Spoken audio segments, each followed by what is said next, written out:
फिर से एक बार स्वागत है मेरे चैनल पर। मैं हूं राज और आप देख रहे हैं हाईवे 33।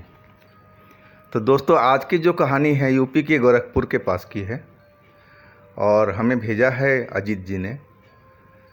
तो इनकी कहानी में जाने से पहले हमारे चैनल को लाइक कर लीजिए, सब्सक्राइब कर लीजिए।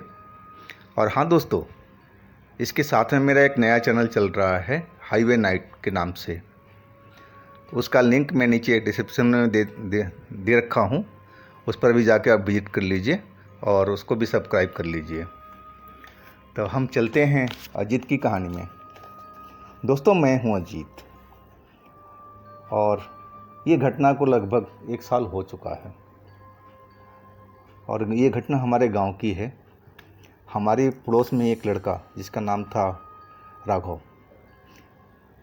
वो मेरा दोस्त था, हमारा उम्र का था। हम एक साथ पढ़े लिखे, एक साथ खेले बचपन से लेकर अभी तक। अचानक हमें खबर मिली कि उसका हाईवे पर एक ट्रक ने या किसी बड़े गाड़ी ने एक्सीडेंट हो गया उसकी बाइक से और वो जगह पर ही ख़त्म हो गया। सुनकर बहुत गहरा धक्का लगा। सारे गांव में तो मातम ही मातम छा गया। घर वाले को तो उनका बहुत रो रो के बुरा हाल था। जो भी सुनता वो भाग करके हमारे गांव आना शुरू हो गया। उनके घर में बहुत भीड़ लग गई।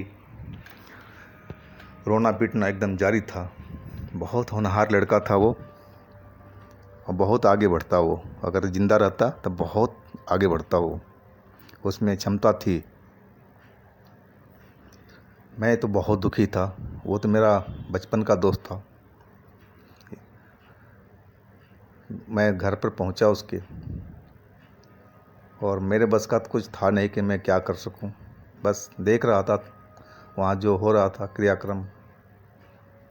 रिश्तेदार उनके जुट चुके थे और सबने बोला कि भाई अब जल्दी करो, एक अंतिम संस्कार सूरज डूबने के बाद में नहीं होगा, तो जल्दी किया जाए, ना तो फिर डेड बॉडी को रात भर रखना पड़ेगा, फिर अगले दिन होगा।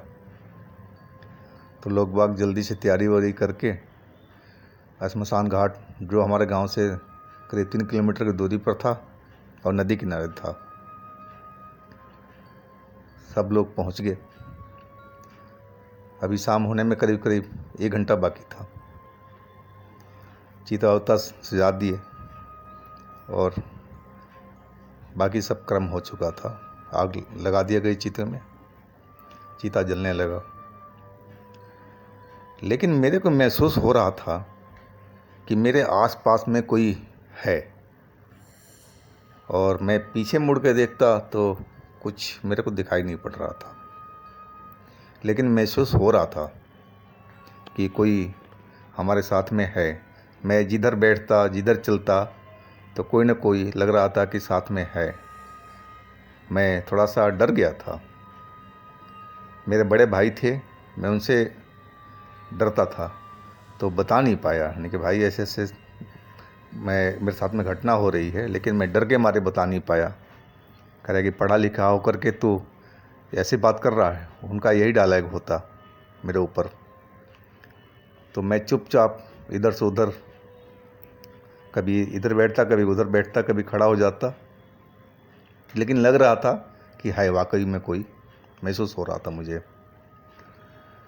अब चिता जल रही थी, सब लोग अब जाने लगे, मैं भी चल दिया। भाई हमारे आगे निकल गए थे और मैं पीछे पीछे दुखी मन से चल रहा था। डर भी लग रहा था। मैं एक पान के दुकान पर खड़ा हो गया। मैं देखा कोई रिश्तेदार तो वगैरह नहीं है ना, कोई जानने वाला है, कि मेरे को सिगरेट लेनी थी। और जो दोस्त मेरा मर्द था, हम यहीं आते थे सिगरेट वगैरह पीने के लिए, क्योंकि ये जगह एकांत में था। तो राघव, हम शाम के टाइम में इधर आते थे और सिगरेट पनवाड़ी से लेकर के पीते थे छुप करके, कि घर वाले कोई देख ना ले, ना कोई इधर जानने वाला देख ले। मैं जाके दुकान पर खड़ा हुआ, पनवाड़ी अपने फ़ोन में लगा हुआ था, किसी से बात कर रहा था। वो मेरा चेहरा देखते ही समझ गया कि क्या चाहिए। उसने 2 सिगरेट निकाल के मेरे हाथ में पकड़ा दिया और फिर वो फ़ोन में लग गया। यानी कि भैया 2 नहीं, 1 ही दो ना, आज मैं अकेले हूँ, दुखी मन से बोला। तो फ़ोन पर हाथ रख के बोला, भैया खड़े तो हैं भाई साहब, दे दो उनको दूसरा वाला। मैं पीछे मुड़ कर देखा तो कोई नहीं था।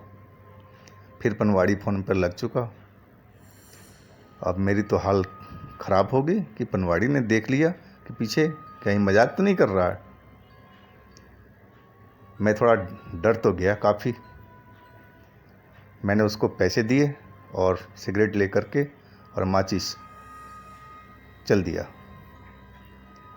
और एक जगह देखा मैं, एकांत था और थोड़ा अंधेरा भी था, नहीं चलो सिगरेट यहीं सुलगा लेते हैं, कोई देखेगा नहीं, अगर अनजान आदमी तो कोई फ़र्क नहीं पड़ता, कोई जानकार नहीं देख ले। कि मैं अपने घर से, गांव से सिगरेट छुपा के पीता था। जैसे मैं सिगरेट सुलगाया एक, और एक अपनी जेब में रख लिया था, ऊपर वाली जेब में, तभी ऊपर वाले जेब में लगा कि कोई मेरा हाथ डाल दिया और सिगरेट निकाल लिया बाहर को। और सिगरेट मेरे को दिख रही है, किसी ने सामने रखा हुआ, जैसे किसी के अपने मुंह में लगा रखा हो, और मेरे हाथ से माचिस छीन लिया और जला भी दिया और कस भी लगा लिया।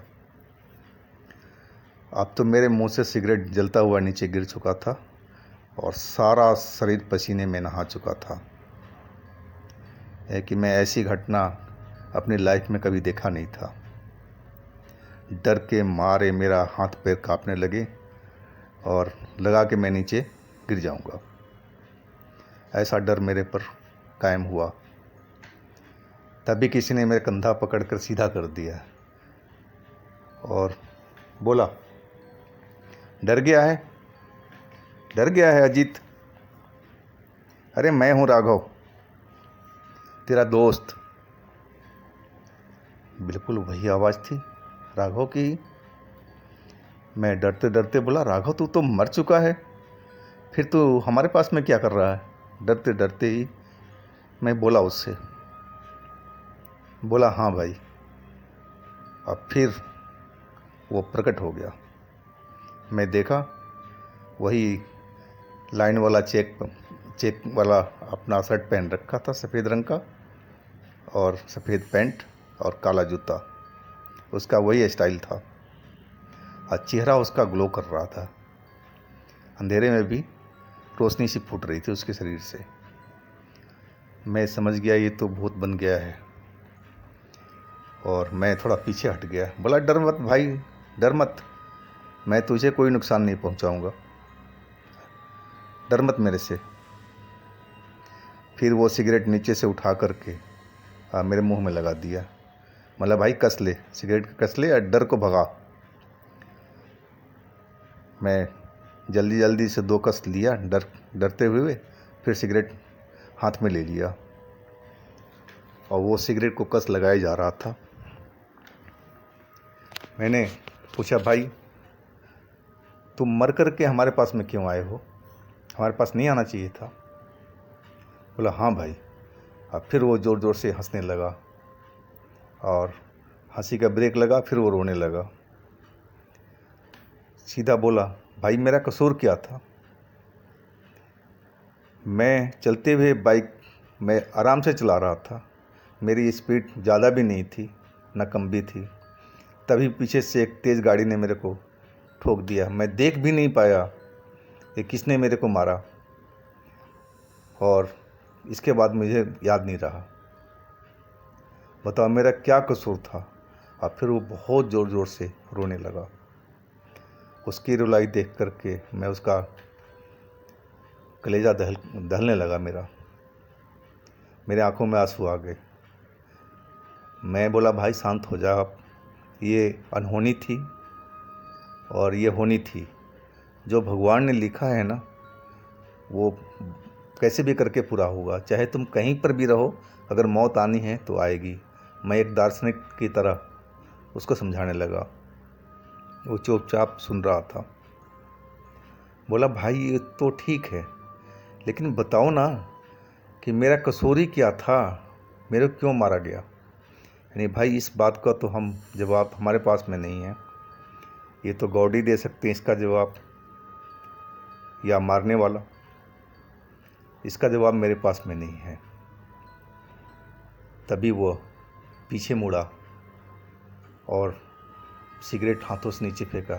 बोला भाई वो मुझे पकड़ने आ रहे हैं और वो मुझे बहुत देर से पीछा कर रहे हैं पकड़ने के लिए। मैं कैसे कैसे छुप कर तेरे पीछे पीछे चल रहा हूँ भाई, मैं भाग रहा हूँ, नहीं तो मुझे वो पकड़ के ले जाएंगे भाई। तेरे से बाद में मिलूँगा मैं फिर कभी। और एकदम तेज़ी से वो गायब हो गया। मैं देखता ही रह गया उसको, एकदम धुएं की तरह वो गायब हो चुका था। और मुझे कोई नहीं लगा कि उसके पीछे कोई आ रहा है या कोई पकड़ने जा रहा है, मुझे कुछ महसूस नहीं हुआ। तभी मेरे भाई की आवाज़ आई, अजीत अजीत, ज़ोर ज़ोर से चिल्लाता हुआ आ रहा था। फिर मैं बोला हाँ भाई मैं आ रहा हूँ। तुम अंधेरे में क्या कर रहे हो? सिगरेट मेरा जल रहा था, मैं जूते से नीचे फेंका हुआ था, मैं उसको बुझा दिया कहीं मेरा भाई ना देख ले। अब मेरा हाथ पकड़ करके खींचने लगा, चलो जल्दी, देख रहे हो कितना अंधेरा हुआ पड़ा रोड पर, अभी घर चल के नहाना है हमें, तब हमें घर में अंदर जाने की अनुमति मिलेगी। तुम्हें पता है ना कि श्मशान से आने के बाद में सीधा घर में नहीं घुसते, बाहर ही नहाना पड़ेगा हमें, और कोई रस्म हो वो करना पड़ता है, तब हमें घर में जाने की अनुमति मिलेगी। मैं बोला हाँ भाई, तो चलो जल्दी, लेट हो रहा है।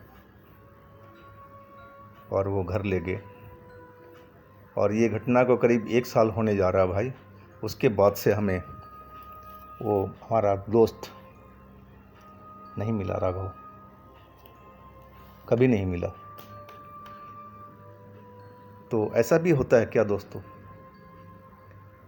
मेरा तो ये बहुत कड़वा अनुभव था इस चीज़ का। मैं तो दहल गया था वो सब देख करके, सुन करके, समझ करके। तो आज की कहानी दोस्तों हम यहीं समाप्त करते हैं।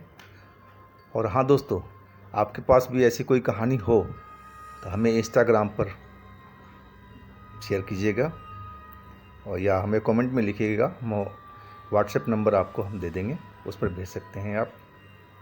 और हमारे दोनों चैनल को लाइक कर लीजिए, सब्सक्राइब कर लीजिए, शेयर कर लीजिए।